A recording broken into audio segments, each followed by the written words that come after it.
What's up, everybody? Welcome back to Soccer Wise, the one and only here to talk a little NWSL. It is a great week. It is a week that is a bit of a surprise to me. I did not think we'd be talking trades in October of the NWSL season. I also think that I messed up the technology and that the show never actually pushed live to YouTube. But we can continue going here, and then I will figure that one out later. I saw that one coming a mile away, and I realized that was going to happen. Jordan, yes. Trade season. Woo, I Trade guess season so. Is upon us. It's also holiday season for you. It is. It is the high holy days is what we call it, because we decided if it's going to do holidays, we do 5 in a 3-week span. Yeah, that's a lot. That's a lot. It's a lot.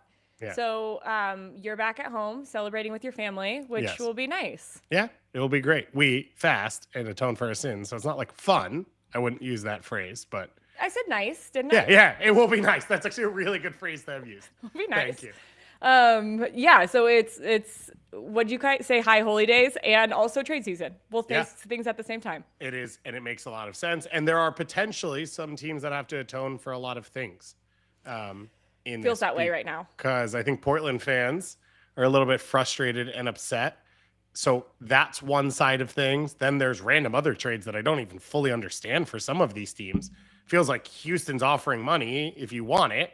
So we might try and reach out and see if we can get a loan deal. Maybe if we send Tom to Houston. Yeah. I can start running again and play. Like, why not? I don't know. Wow. You're an altitude person. I don't want to send you to the heat and the flatlands of Houston. You also have called me out before that I won't play pickup. So why would I You go were the back and play furthest one. Yeah, you were the furthest one from my mind that was going to do it. But Tom, I think if we goad him enough, it'd be like Ladybugs. Yeah. So great movie. it is. I don't have strong feeling. It is a weird movie. Oh, do you know what? Remember I was talking about Alicia Kramer being the legend of Colorado? Yeah. She was in those soccer scenes as like the really good dribbler when I forget the guys. Yeah, that was her. It's another thing that adds to her lore. Double in. Yes. Well, first of all, you should have led with that for I should have. Player. That is the. Why didn't I lore. do that? Yeah. Can we go back and re-record We gotta that go back. one? We're like 4 weeks behind. This week we are doing Connecticut, by the way, who is headlined by Christine Lilly. That's a great one. It's not Tiffany a bad Weimer. one. Is Tiffany Weimer in your mix? I do not know because I haven't fully organized it well. Tom is going to take over for me on Yom Kippur tomorrow, and then I believe Susanna and Jill are going to close things out. But if you have other names, send them to me. Connecticut's a tough one because there's a lot of prep schools. Yeah. So a lot of people are like not born there. Obviously, there's no pro team there. No one really plays college there. But in the middle, a lot of people live there, and it's hard to tell when they where they're from and where they stand. But Christine Lilly seemed like an obvious one. Yeah, very obvious. Lil. We did Nebraska last week, and we had Paige Nielsen on the show. So if you haven't listened to that, go back. Last Thursday, Paige just grabbed her dog, sat down, and talked for like an hour. Gosh, and I wasn't on it, so I listened to it afterwards, and it's like she is so good. Yeah. She's like so interesting. She talked about liking training more than the games because she doesn't like that her teammates don't get to play in the games. And like, first of all, she said it in a way in which it's like, well, Paige always plays, right? Yeah. Like it's not she being like, I don't get to play or like, you don't know if you're going to play. But she was like, in training, we're all together. We're all working together. Like we're all a part of it.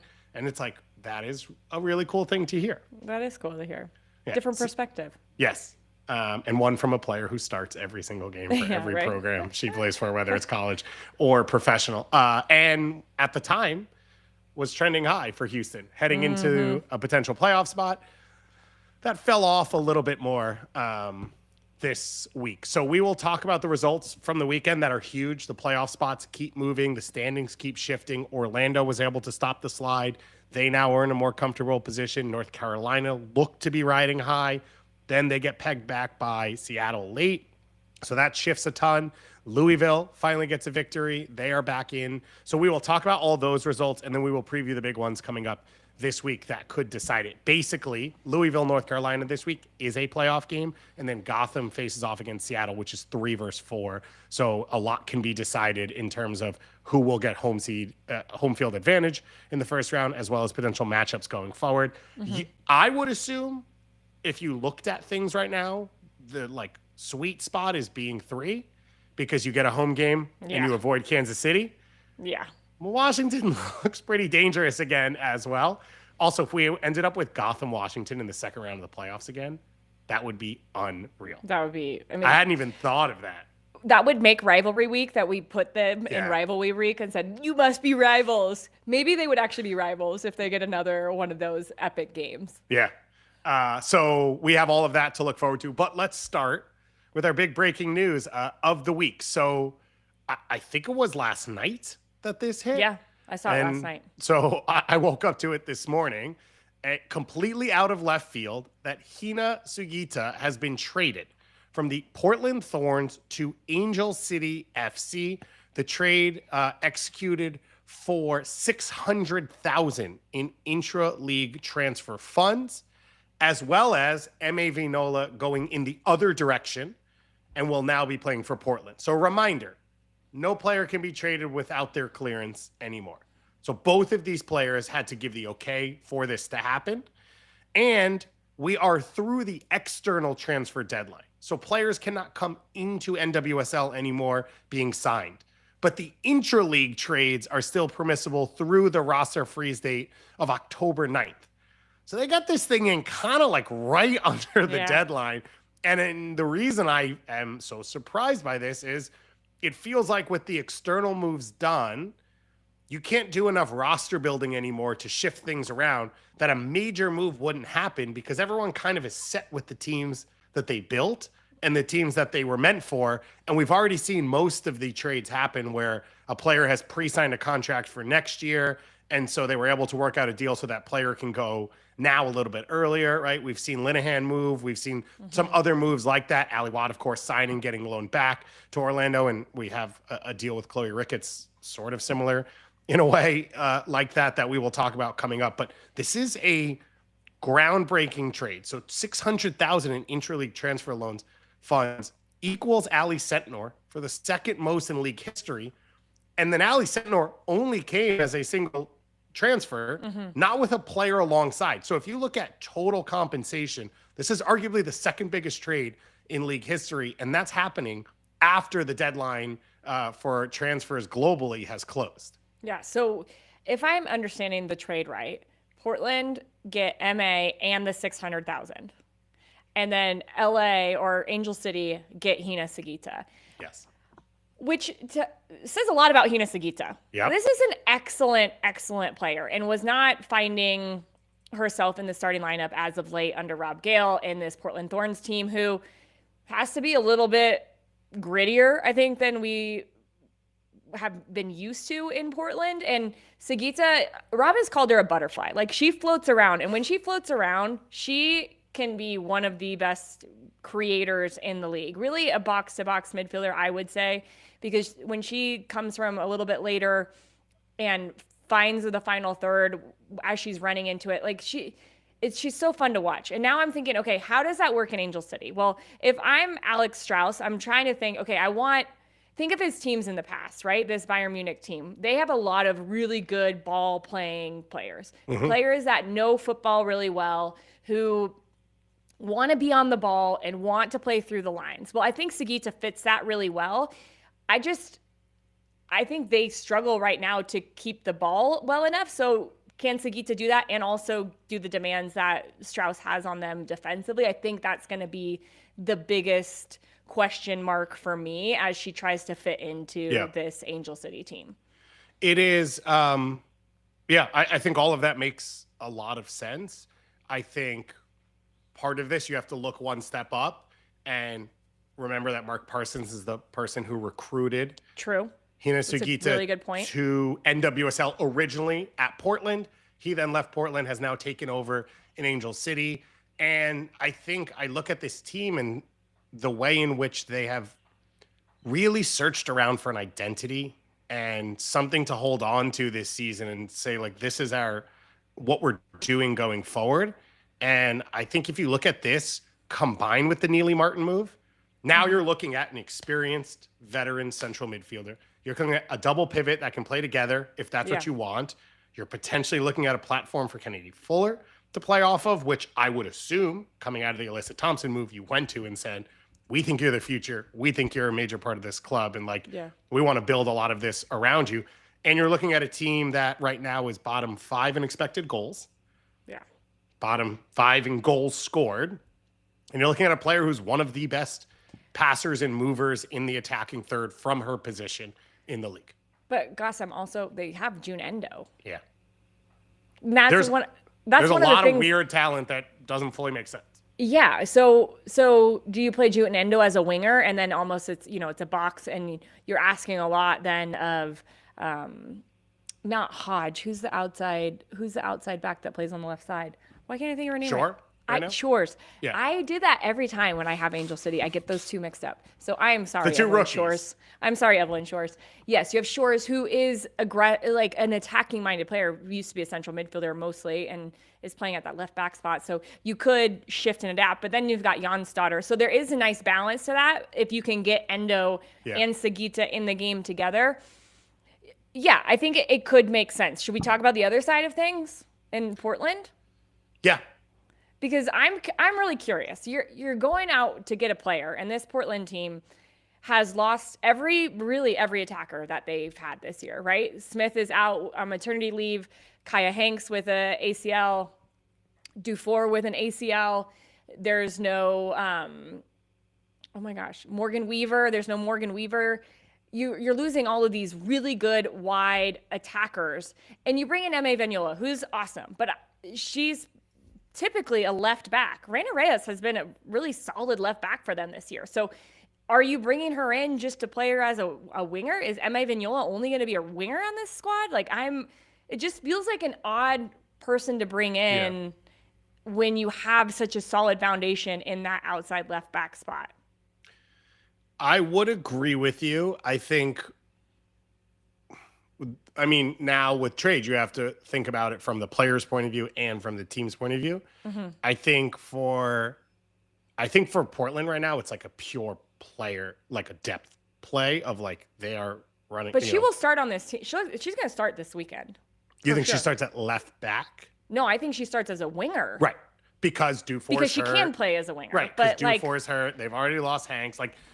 This is a team that is struggling. And I think Vignola has played there a little bit now with Angel City, but also I think for Portland, it's like, can we keep our head above water to close out this season? Can we have someone who maybe has a little more experience around some of our young attackers, which we've talked about, right? Moultrie being let down a little bit by the players around them. Turner having an awesome season, but it's a young player. You're late in the year. It's a lot of minutes on your body. It's a lot of pressure that's been put on you individually. And is this maybe a short-term move where on the Angel City side, you can understand fullbacks, maybe their strongest position. Right. They've invested heavily there. And so I think for Angel City, they're saying this player is available if you want to make this move. And Vignola probably looks at it as a chance to play. Yeah. And get more consistent playing time. So I don't know that this is a long-term relationship with her and the team. It might be, okay, is this the right platform for 4 to 5 to 6 games for me to show the league I can still play and be in a playoff race and then go forward? And when I look at the number, the 600,000 in comp to Ali Sentnor, it kind of feels like a side part of this of the deal was that. That was the hinge piece of the deal. Sure. And then it was what else can you throw in here? But Portland are limping now. And they've been limping for a little while. And I think they're desperate for numbers. We saw them go 5 in the back this week as well. So maybe this is a situation where you think she could play as a wide center back, or maybe you bring Reyes in and pull her inside a little more. I'm hoping they never do that again, to be honest. It did not play the go 5 great. in the back. Yeah. It didn't go great for them. I'm not going to lie. They didn't have them great. in the first half, and they didn't have them in the second half. They switched. They switched at one. some point they switched their formation, but I understand why they did it, but yes, and maybe those are the thoughts, right? Because then you have a left center back, and a left-footed wing back, but I don't know. I think overall, Portland probably, in my opinion, Portland got a really good deal out of this, right? To get $600,000 and a player, Yeah. that's a pretty good deal. And Sagita wasn't playing, right? She just wasn't fitting in with the tenacious style that they had. Like this is a young team who is naive in a lot of different ways, and I think that Sagita is an attacking minded player, lacks some of the defensive what's the word I'm looking for? Like she doesn't always have the responsibilities defensively. Yeah. So you give her a place where maybe she can have a little bit more freedom with Neely Martin next to her. And you get a player in Emma Vignola who's going to help you defensively, is going to have a good work rate, and has the pace to be a winger to get in behind the back line. And I don't know if it's luck, convenience, fortunate nature, whatever of the moment feels very important here. So this quote from Jeff Agus, who is the sporting director for the Portland Thorns, who said, quote, "I don't know if there's any right time to make a trade with someone like Hina, who's beloved here in Portland. She's been a really tremendous player and a person for this club. She's been a champion here. She's been a fan favorite and really somebody who embraced Portland from the first day. So it's a very, very difficult decision to do, but we thought it was best for the club and importantly, what was best for Hina. We made significant efforts to try to work toward an agreement, and at a point where we felt there was an impasse and we couldn't get to an agreement, we felt it was important to find a solution that supported Hina's career and Hina's pathway and her arc and the club's both short and long-term goals. And we think this deal, we found both." This to me feels like the contract negotiations aren't going well. She started 18 games this year, including this weekend, but has only started, that's the only of the last 4 games she has started. So it starts to fall out of the team as that's happening.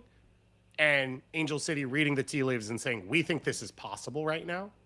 My guess would be if we went into Angel City's boardroom and they showed us their plans 7 months ago for the next 4 years, that Hina Sagita's name was not on there. Like, I don't know that they would have thought this deal was possible. And I don't know still what we talked about, if it fits perfectly with the exact personnel they put together. But they are outside the playoffs. They just sold Alyssa Thompson. Like, they don't really know who they are. And this feels like a let's get her in while we can because it's possible move. And then we'll figure the rest out in the offseason of how she fits in and what's built around her.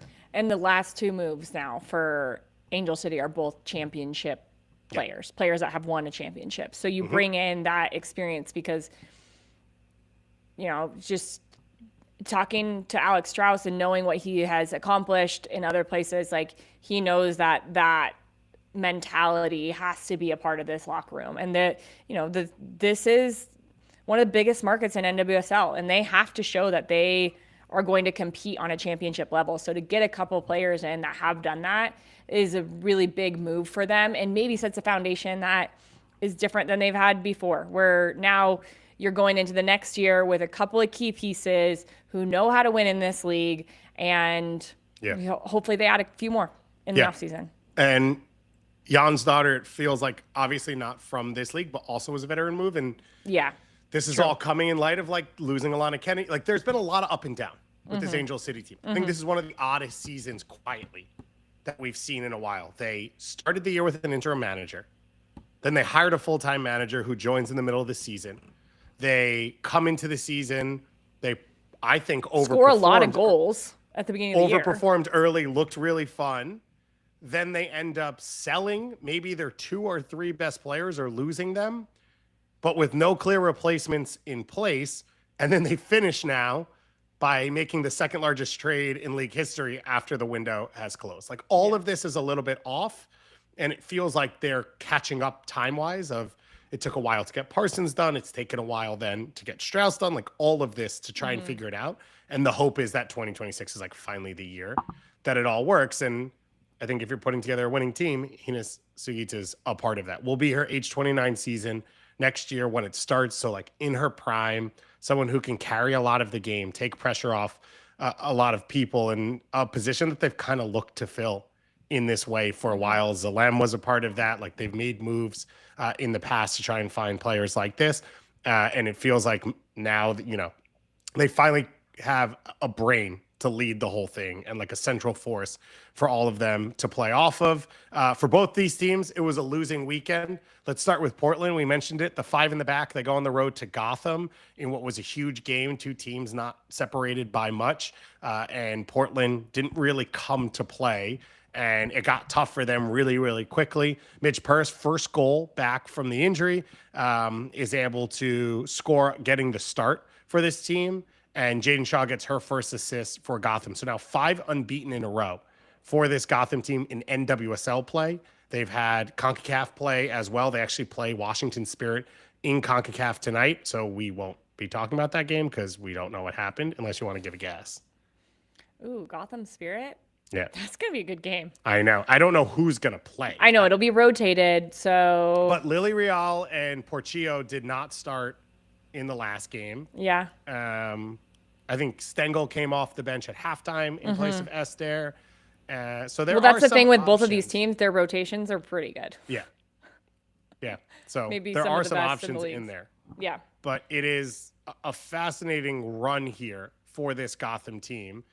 It kind of felt like I had, for one, left them for dead, I think, a few weeks ago. Like, just felt like it was never going to click. Then they make the Shaw trade, which has been some of the impetus, but not all of it by itself. It feels like there has been more attacking play for them, more progressive play for them. They are third right now on 34 points. They're 1 point ahead of Seattle, who they will face off this weekend against, which we'll talk about. And they're 6 points behind Washington in league play. What have you seen from this Gotham team? What has impressed you as they've gone on this run? A few different things. One, I think they've stabilized their back line, especially with Carter and Sonnet centrally. You know, it's not playing just Carter out wide some games. And it's just those two have been the 2 center backs. And I think that really helps with the communication to Jalen Howell in front of him. Like, Howell has had one of the best seasons, well, her best season in NWSL, but it has to be up there when it comes to midfielder of the year, like in that conversation, because she is everywhere, winning the ball back, has added to the attack, has a couple goals to her name. But I think by having 2 stable players behind you, you have more freedom to do that because you trust the people behind you. And when they tell you to go do something, you know that is the right play because you have built this relationship. So I think that the center backs have really helped them. But also it comes at this time, Goss, where they've gotten healthy. You know, Rose comes back, Midge Purce comes back. With all of that comes competition. So Sarah Shapansky isn't just starting games because you need her to play as a winger or as a 10. It's, okay, well, play better than Rose Lavelle or play better than Portillo and Purce and all of these players that are playing in the wing, Jesse. They have now the roster that we knew that they built is able to perform and compete, and that has stepped them up a level. Then they bring in Shaw, right? So I think that it's not anything groundbreaking from this Gotham team. They do a lot of the similar things that we've seen them do in years past, but it feels like last year they assembled this like Avengers group, and it was a little individual. And now this group feels like, with a lot of big names, it still feels like it feels more cohesive to me. So when they're going and they're pressing, they're together as a unit. When Sonnet steps to win a ball, there's a nice balance that Hasbo can win the ball, and it's 2 passes and they're behind the back line, and Roosevelt is scoring one of my favorite goals this year just because how they pass the ball. So I think it's a accumulation of all those things that happened for the last couple of months, because now there is that freedom back, right? There's a little bit of that fluidity in the way that they move forward because of the players that they have. Yeah, I fully agree with you. I think the pressing is where I see it kind of the most of like, it's one cohesive unit. Everyone's reading the next play quickly and they're closing so quickly. And then you look at, as you said, a little bit less of the churn, a little bit more of the opportunity to play consistent back lines, but especially I think Jess Carter is like a cheat code as a center back. I think as a fullback, she's very, very good. I like her better as a center back. Yeah, because as a center back, I think she might be the most mobile center back in the league. And so she can go out wide and mark 1v1. So if your fullback pushes high to press and it gets beat somehow, she can close the door out wide in areas that a lot of center backs are uncomfortable. I think Tara McKeown does this very well as well because she's comfortable in those spaces. But she also organizes and is comfortable centrally. She's not a fullback playing center back. When she's in there, she wins a lot of her 1v1 battles. And so I think that's like one of the big things, which is now they've gotten healthy. They can permanently slot her in there. You can do so alongside Sana as well, which makes things really, really easy because you've got elite talent in there. And then that creates the platform for the rest of it. And Roosevelt's playing out of her mind. And that one, there's nothing you can do about it. No. If she's healthy for long enough and she's able to get a run in games, she's arguably the biggest game changer in the world. It's unfortunate that we don't get to see that as often as we'd like. And that was always a gamble with Gotham because that's a gamble with any team that has obviously any person, but with her history, like that's always going to be a gamble. And if it works, you're in a great spot. And I think Gotham did enough to have enough depth to cover for her when they didn't and keep their head above water enough and stay close to touching distance to the playoffs. And a lot of that's on just Esther being elite this year. And that's now an MVP conversation we have to have. She hasn't been as central purely to this run, but she's central to the season that the number 3 team is having and has still scored. They wouldn't be at number 3 if she wasn't consistent week in and week out. She stole them like 7 to 10 points alone in the first half of the season that they don't get without her. And she still went to Euros. And was a golden boot at the Euros. Right. And might be the golden boot in the league and everything else. So, it's really, really impressive. I think this weekend to see Jaden Shaw get an assist, but play out wide. Yep. And now you're like, the first moment it happens, the lineup comes out, you're like, okay, didn't we just do this? Like, isn't this a North Carolina thing? And isn't this part of like what we're not doing? I think it shows different styles. Like the game's more transitional. It's a little bit more north to south. So there's more space to operate. There's chances to get 1v1. And then I think there's more runners around her that you have to follow and track because the patterns of play are not as predictable as what is in North Carolina, that Shaw can then operate in that space and feel comfortable. And she's playing alongside Roosevelt and Esther, which makes life pretty good. So a huge win for Gotham. They will face Seattle this weekend, so we can get into that one when we get there. And then we have on the flip side, Portland with the loss we talked about a little bit. They're starting to fall apart here. Jordan, I don't know that the Vinola move saves that. Is this just the reality of this year for them? Like they're new as a group? I remember coming into this season and we were thinking, wow, this Portland team, like, are they right when the news of Sophia Wilson dropped? Like, we were like, okay, well, and then it was Morgan Weaver. There was 2 ACLs for really good outside backs that they haven't been, Mueller is an excellent outside back. Hasn't been able to play a game this year. And I remember us thinking this is not going to be a good season. Like we had them down at the bottom. They remember that. A lot of people did not give them credit, this Portland team. And I think what has kept them in a lot of games is that belief in themselves, that they're starting something new, that they're acknowledging the dynasty of what is Portland, being a member of the Portland Thorns, but also trying to put their own spin on it. But they're young, they're naive in moments where they give up silly plays because they just haven't had that type of experience. And I think that they have overperformed themselves in moments, and it's been really fun to watch them, come together as a unit. But I think that with all the injuries that they had, this end of the season is going to be difficult for them to string some results together because they just don't have the depth that they need, especially at this time of the year when you're tired. Yeah. It's been a slow fall at times, and I think your key is like, how can you get to the end of the year and feel good about what happened? Knowing the jump next year will be big, and not putting the culture in a way in which you're soured at the end of the season, I think is like one of the keys for this team. And now they'll do so with a new player on their side. Angel City with the loss to Louisville. That was one of the big results of the weekend. Louisville, they end their slide. They currently sit in the playoffs. It feels like they have lost week after week.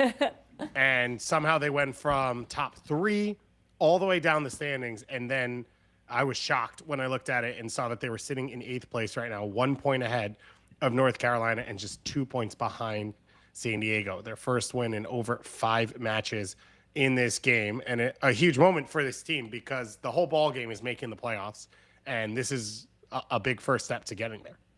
And when you make the playoffs, you have to be able to close out games. And something was posted after the game of Bev Yanez saying, like, now everybody can stop talking about us giving up late goals. Well, that's why we were talking about it, because you guys were giving up late goals, and you got to figure out a way to not do that. And so if this is the next step for Louisville, going up a goal, they had a couple of, one goal called back. They almost had a penalty that ended up being a great challenge from Sarah Gordon in the end, so it got called back. But 1-0 was all they needed. It was at home. It stops a skid. It's the same identity from Louisville. I feel like they've really honed that in. But if that's the way you're going to play, you have to be tough in the last 15 minutes of the game.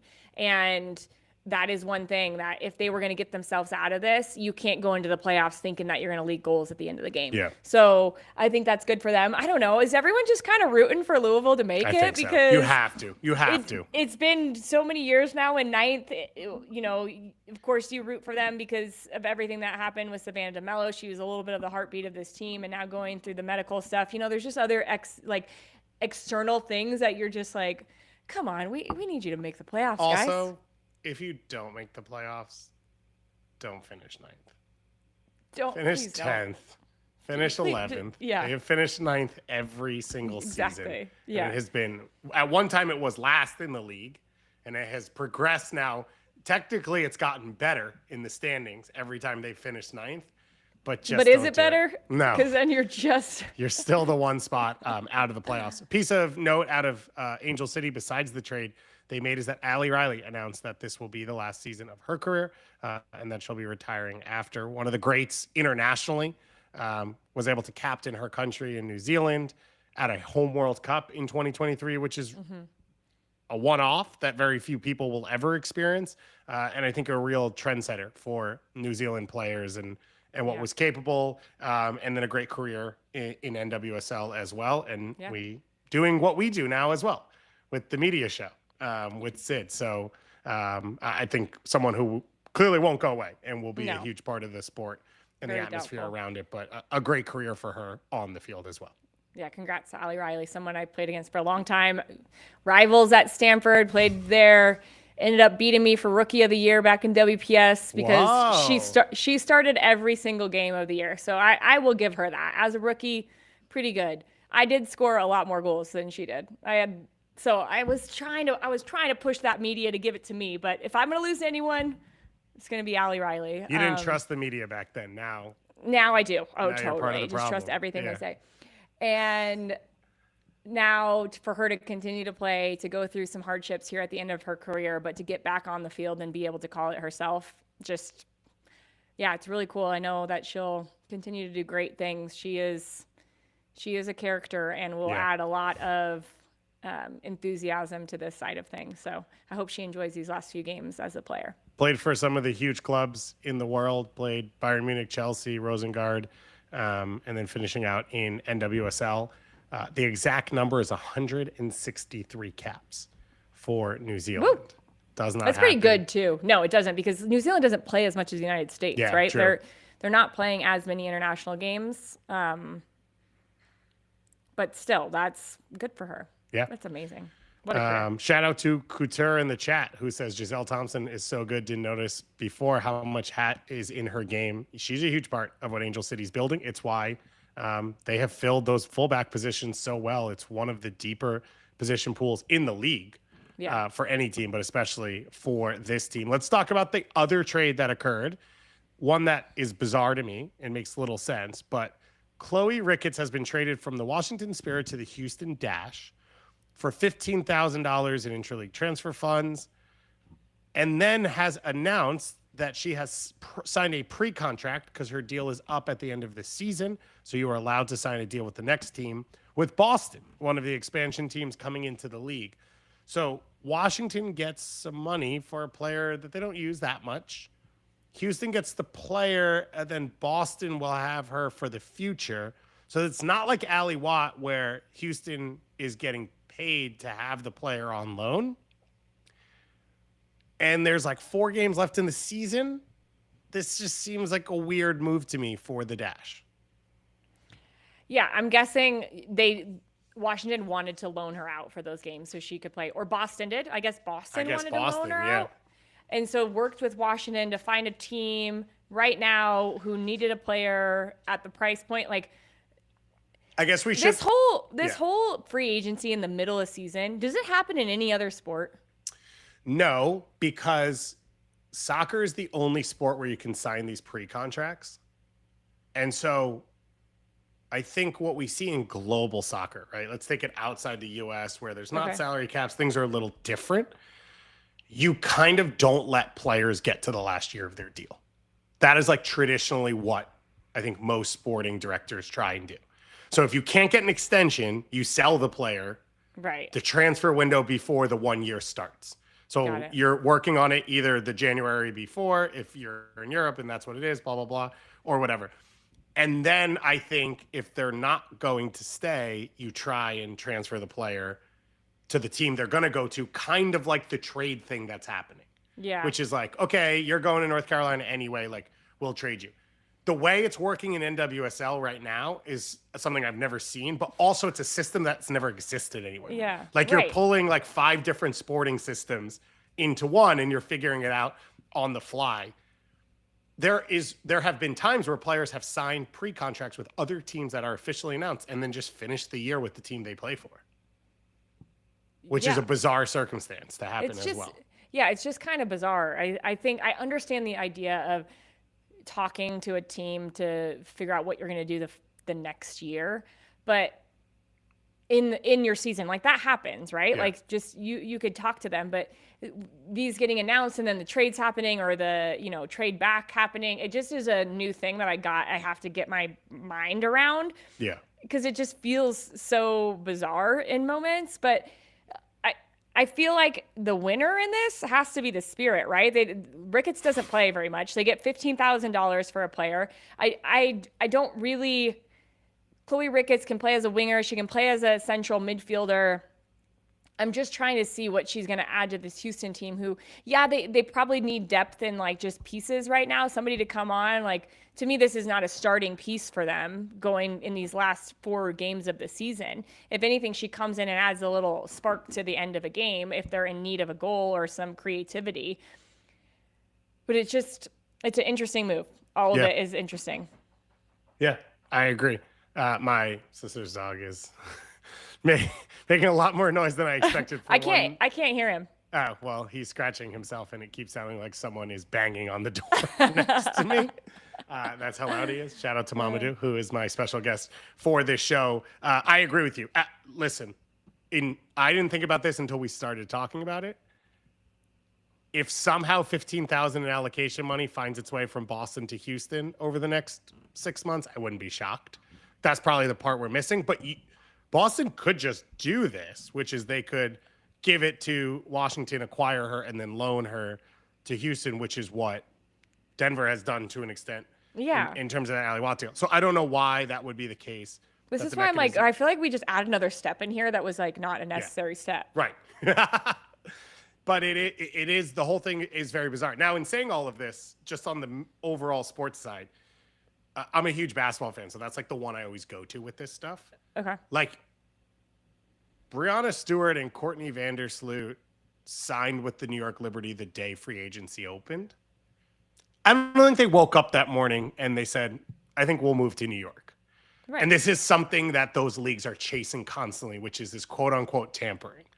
So if you take out the official part of it, it's all still happening, right? Yeah. The players are still going to be talking. And I don't know that that's better. Maybe this system is better, which is like it's a little bit more above board. The players get to be at the place that has guaranteed them a future.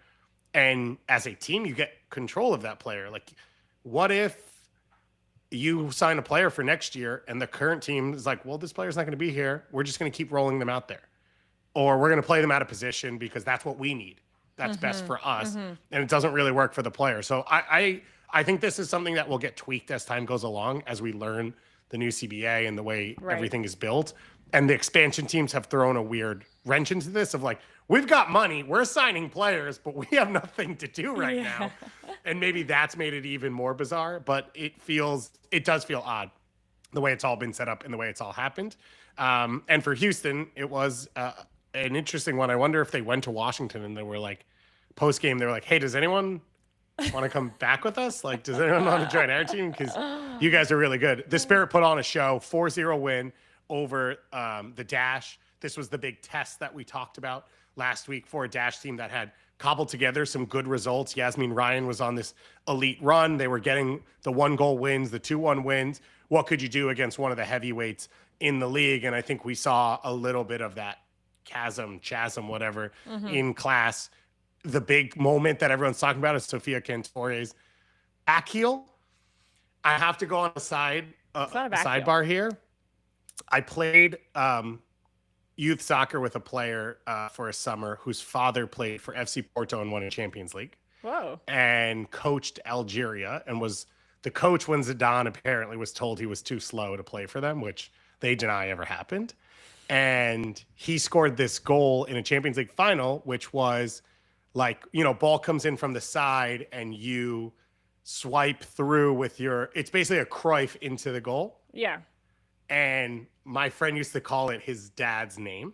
Oh, I like that. So I call that goal a called? Majher. What? Majher. Like Madjer, and they're Algerian. Majher. So, yeah. Okay. I'm the only person that I've ever met who calls it that. Maybe Porto fans do. And they would tell me that. So that goal, because people are calling it a back heel. I wouldn't call it a back heel. Because it's not your heel. No, she's just scooping it around her leg. Which is a Majher. Yeah, it's a Majher. There Well, you why go. don't we just call it that? And if we start doing it, clearly, Yeah. everybody else will. It's like your Rookie of the Year campaign. We're getting it off the ground now, a couple of years too late. But you never know what's gonna really connect and what will go viral. So I think you're right. But she has been an incredible addition. And I was talking to someone about this today. This is now year 2 of Washington announced an international signing that you're like, yeah, of course, it's the summer. Similar to what we just said, you have to get the deal done now because the player's available. But this is a future move. This isn't a now move. And like Rose Kouassi did last year for this team, there's a decent chance that Cantore fuels them to a final because she is the go-to center forward now for this team that we thought was a loaded position when they first announced her.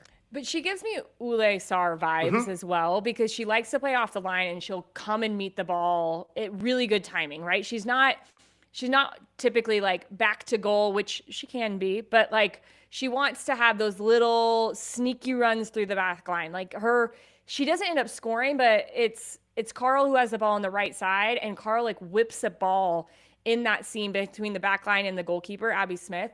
And Cantore comes out of nowhere on the blind side of a shoulder to come to the near post. And that was what we were seeing from Ule Sar. Like this team likes to play in quick little transition moments. They have those margins down as where they're gonna find space, and even the margins that they found space on that Cantore Majke. I don't know how it's called. Whatever. Yeah. It's not the easiest one. It's hard to say. Wow. And I probably say it wrong. I think it's Majher. Yeah. So they find those little margins flows. really well because they move off the ball well. And I think especially under Adrian Gonzalez now, this is a team who can just hurt you in a lot of different ways. And Cantore adds, she's just been the cherry on top of this team who now has wingers who can stretch you. They can beat you in the channel 1v1, outside backs who like to push forward, ball playing center backs, a midfield that has playmakers and ball winners. I mean, where do they don't have a weakness. Yeah. They really don't have a weakness. And then you have a player like Gift Monday who scores. Oh, it was almost a perfect hat trick. Yeah. Because she has the header, but ends up having to push it back in because Abby Smith saves it. But she scores with her right foot, left foot, and then I think the second rebound off the header was her left foot again. But she's just so opportunistic, and I love that they get her in those advanced positions. She's good aerially. This Washington team is. I think they could win the cup. Yeah, I think they could. I think they could win everything. They look better now than they did at this point last year. Because last year the injuries had started to pile up at this point. Last year they started hot and tailed. This year they started slow and have grown. Croy looks back. Rodman looks back. So that's already dangerous for anyone involved. They have Narumi if they need to for that depth and options in midfield.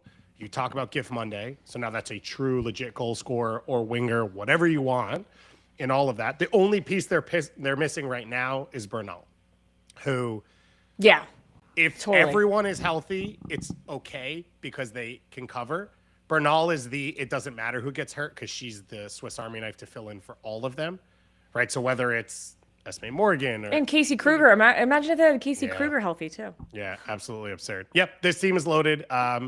And I think we saw that gap between them and Houston, and that sort of shows where it stands right now. Let's talk about one more game from the weekend, and then we will get into the big ones coming up. Orlando going to San Diego and knocking off San Diego. These are both teams that are struggling, but this is like a huge 3 points. And I think a lot of these games we've kind of gotten up for and we've gotten excited for, and then they've ended in these draws, and you're like, no one really helped themselves. And Orlando was able to. It was going to be that way. And Orlando was able to. I thought early, you see what Ovalle can bring with the goal. The first 10 minutes, the game's completely against Orlando. And it's a counterattacking moment, and there is some mirror in what happens in one. Ali Watt goes out into a position that's more comfortable for her, out wide. Yeah. It also mimics a little on the flip side of what Banda does at her best of, I go to the channel, Marta comes inside, or whoever at this point comes inside, and then I am able to set them up. And Ovalle shows the quality to finish. And it felt like that moment was like, oh, whoa. They don't have to chase in this game. They don't have to try and push numbers forward. And even though they conceded the lead, it felt like that set the tone for a different style of game culturally for them than what we've seen over the last month.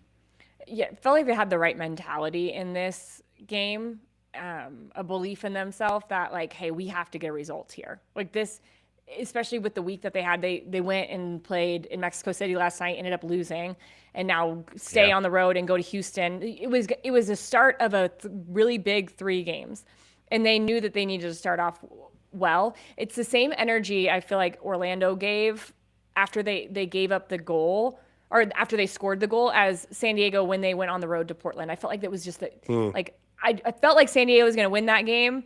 In this game, it had moments of back and forth. Like these two teams are so similar, and they create they get into really good spaces, and then their shots aren't as challenging as they should be, or they don't have the final pass. And there were some frustrating moments because you're like, man, you're so close. Both these teams are so close. And if that pass was just 2 yards in the other direction, or played a little bit sooner, whatever it may be, or one of the runs had a little bit more depth to it, like that's the difference between good and great. That's the difference between being a Washington Spirit right now and being Orlando or San Diego.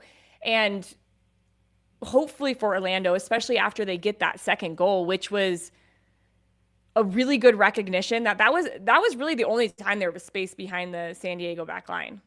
And they ended up just playing, I wouldn't call it a hopeful ball. I think Oyane sees Watt running in behind, but I don't know if she sees Pickett and has the wherewithal to be like, oh, I actually don't want this to hit Watt. I want it to go to the next player. But it works out so well because it also shows you Orlando has had to face a lot of different systems this year. Teams have come to play them just like teams are playing Kansas City now. Every time they've faced Orlando at the beginning of the year, they're giving them something different. So although Orlando is not winning a lot of games, they're probably learning a lot because they're like, okay, we prepped for this team to be a 4-3-3 and have this rotation, whatever it may be. Well, they're not playing like that. So how do we solve? And I think that moment when they scored the second goal was a solving moment. Hey, they're spacing behind. Let's go. Let's go try to score a goal. So, impressed by Orlando going on the road at San Diego and getting a victory. So Orlando moves up to 5th in the standings because of this win. They are on 32 points. San Diego drops to 6th on 31 points. They drop to 7th. On the 6th tiebreaker right now between them and Portland, which has Portland edging them on disciplinary points right now, yellow cards, 25 to 30. to drop San Diego all the way to 7th. It is all 3 games ahead of North Carolina, who are sitting just outside the playoff line. 3 points ahead. 3 points. 3 points ahead. Sorry, that everyone is trying to stay alive above. Like, this was as big a win as you could get if you are Orlando. It, as you mentioned, it doesn't get easier. They lost in Mexico, and pretty much everything's a must win for them. So coming up this weekend, they play Houston. I think if Orlando beats Houston, Houston's season might be done, assuming because North Carolina and Louisville ahead of them are playing each other.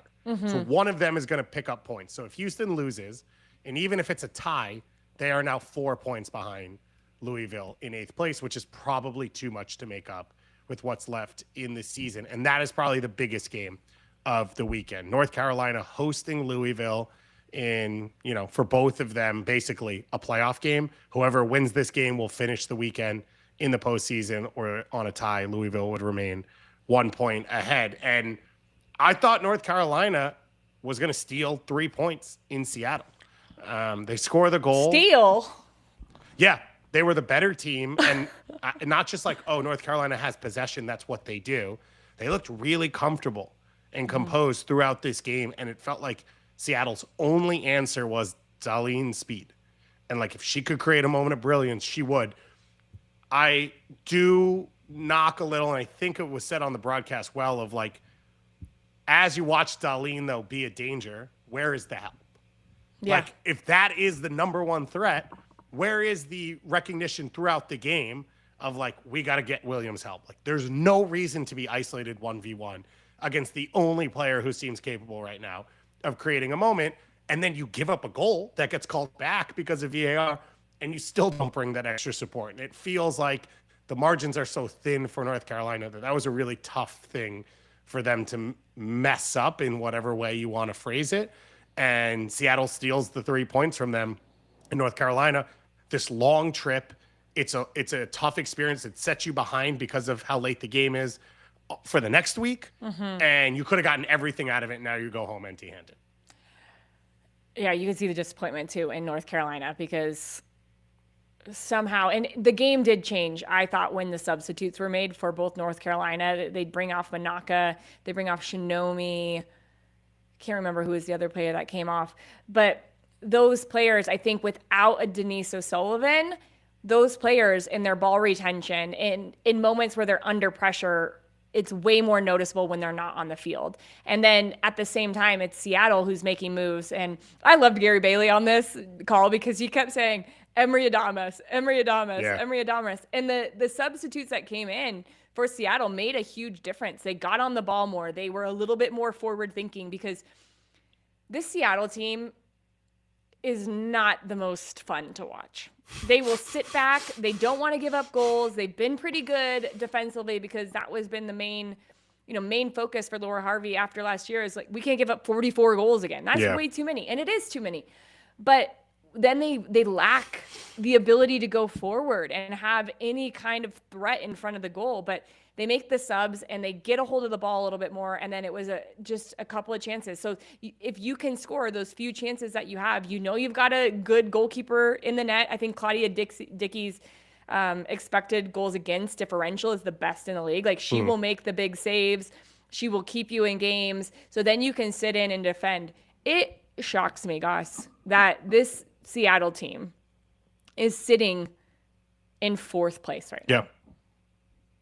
Yeah. Now in saying that, and let me get the underlying numbers up as I say this, but part of when you say that is the goal differential gap. The top 3 teams in the league: Kansas City blowing everyone away, plus 33 goal differential. Washington plus 10, Gotham plus 13. Seattle's is plus 2, which is in line with all the teams. And I think, even though the points don't say it, I think that's part of what's hard mentally, is like, Seattle are in 4th, which is ridiculous. But Seattle also 3 points away from being in 7th. And those are so close that if I told you Seattle right now is in 6th or 7th, you'd be a little less surprised by that. Right. And so I think that's part of it that kind of like less messes with my head. But I fully agree with you of like, they're tough to watch. I mean, North Carolina at home, that's a game where you should be taking a larger brunt of the possession, where you should be chance creating, where you should be an aggressor. And that's not the case at all. I think Menti's been really good, but like Menti and Meza in central midfield means it is protect first, it's ball retention second, and it's east to west. And I think there's these moments where Meza wins it back and looks upfield first, and there's just not an option to play for. And so then it has to be rotated back around, and then they try and suck a team in. And if not, there's no moment where they try and break lines dangerously and push numbers higher up the field. But it is working. Yeah, it's working, and it's a style. And I think one of the things I've really enjoyed about NWSL this year, Goss, and it has over the last few years, I think we've seen this more and more, but there are distinct styles. Teams have an identity, and this is how they're going to play. Yeah. You know what to expect from Seattle, which also makes what you said for North Carolina. Like, if that's the outlet, where's the help defense? Where's the player that is, whether it's a holding midfielder coming to be that second defender, whatever it may be, you know what to expect from these teams. And so, you just would think like, oh gosh, North Carolina, that would have set them up really well, the 3 points on the road, but they let it slip through their hands. So this is on FB Ref. Okay. And I think there's a decent chance that I'm looking at the wrong thing. I can't believe what I'm looking at. This is the expected goals difference. So it would be your goal differential if you scored the expected goals you expected and conceded the ones you didn't. It has Orlando Pride in number 2, tied with the Washington Spirit, which is really interesting. It has Seattle as third worst at -12, just ahead of Chicago and Utah, with a large gap to then Angel City and Houston, and then a massive gap to San Diego and the teams above them. I don't know how to make the numbers. I'm not sure how reliable the data is. So take it for what you will, but it talks about the underlying numbers of the amount of chances they give up, the pressure. Send me that link because I need to see it, because my brain can't compute what you just said. I think that's fair. And then you can send it to visual learner. Then you can send it to Jen Cooper, who will confirm whether I'm an idiot or not. And we'll be like, yeah, he's reading this wrong. Yeah. Speaking of which, Jen Cooper just texted me. So tell her that you have breaking news, which is that David's bad at math and doesn't understand how to read stats. Well, she did send me breaking news, so I just sent it to you to see if you want to chat about it. We're going to do breaking news on the show? Yeah, it looks like it. Interesting. San Diego Wave are suing former president Jill Ellis. The club's owners are alleging that she misled them during last year's sale, and her resignation 2 days after costing them $40 million in value. Whoa. Okay. Or is that a wowza? That might be a wowza. Yeah. Yikes. It does feel like Jill Ellis has been skating past a couple things, and maybe this is it all coming to a fore. I think from the outside, everything was a bit murky when you saw it in, obviously the way things There was a lot happening last year with all of this. Yeah. There was lawsuits internally. There was allegations internally, externally. There were things that they got in trouble for, the things they weren't. And of course, the team was sold in the midst of all of that. And I assume that is what this is a part of. Yeah, it sounds like it. And so thanks for Jen Cooper. We bring her up, and then what do you know? She's breaking news. It's like what is it? There's one of the magical things where it's like if you say their name, they appear. Is it Beetlejuice? It might be Beetlejuice. Oh, but you can't say it. You said it twice. You can't say it 3 times. Okay, you're a bit more of an expert. That was a great movie. I used to watch that a lot growing up. You can see it on Broadway now. Oh, interesting. We talked a long time about North Carolina. We talked a bit about Louisville. We talked about Seattle, and Seattle is the other big game they will play against Gotham, 3 versus 4. So we broke down a lot of what's going on with those teams. For Gotham, it'll be interesting how they handle the week. We have not seen the game that happens tonight, so that will be something to watch out for, is how do they rotate the roster.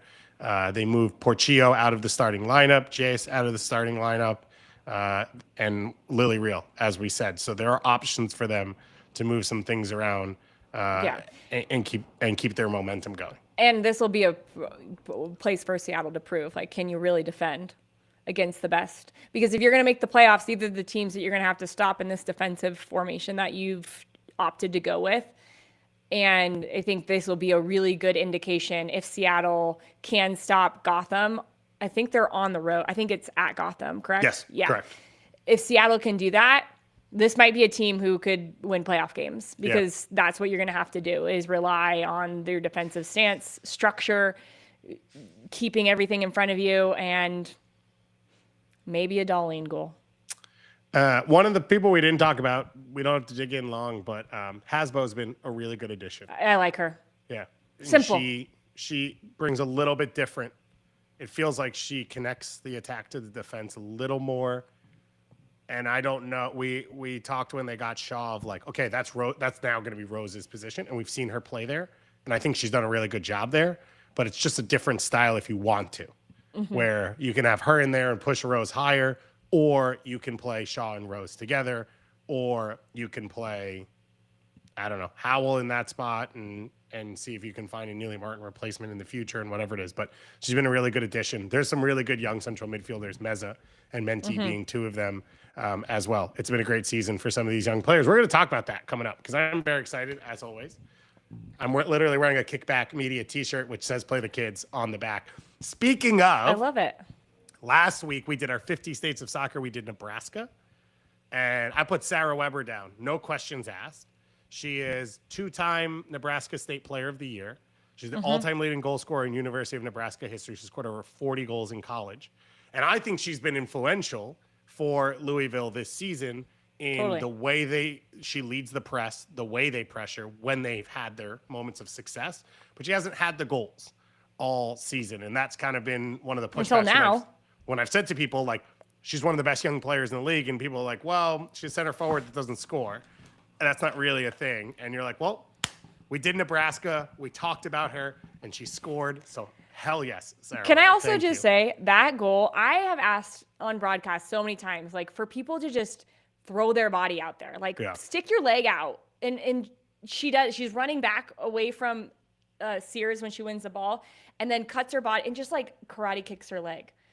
Sometimes you just have to be a fox in the box, right? Opportunistic. So it's like, I'm going to be sneaky and do this, or I'm going to dive for a header. I'm going to throw my body in front of this to get a shot on frame, to maybe get a deflection. I just think that skill set of just trying to get something on it is not as appreciated. And I thought that goal she scored was, it's not I had to watch goal. it. I'm watching it again now because I didn't really have the, like, in my head there, what's impressive about it. But this ball comes in at a weird height, at a quick speed, and she understands, like, I don't need to generate the power. I just need to find the touch. Yeah, and it's a really good moment for this team, and it was a huge win for them as well. So enjoy the weekend, everyone. We've got a lot more to talk about coming up. We've got our happy hour that will be coming up live on Thursday, which will be Susanna and Jill in person in Knoxville, Tennessee. We'll be back next week. Tom and Joe will have the U.S. Open Cup reaction tomorrow, live at 4 o'clock in the afternoon Eastern time. We've got a special interview that will be coming up on Friday as well from Sacramento Republic. So thank you, everyone. We'll talk to you again very, very soon.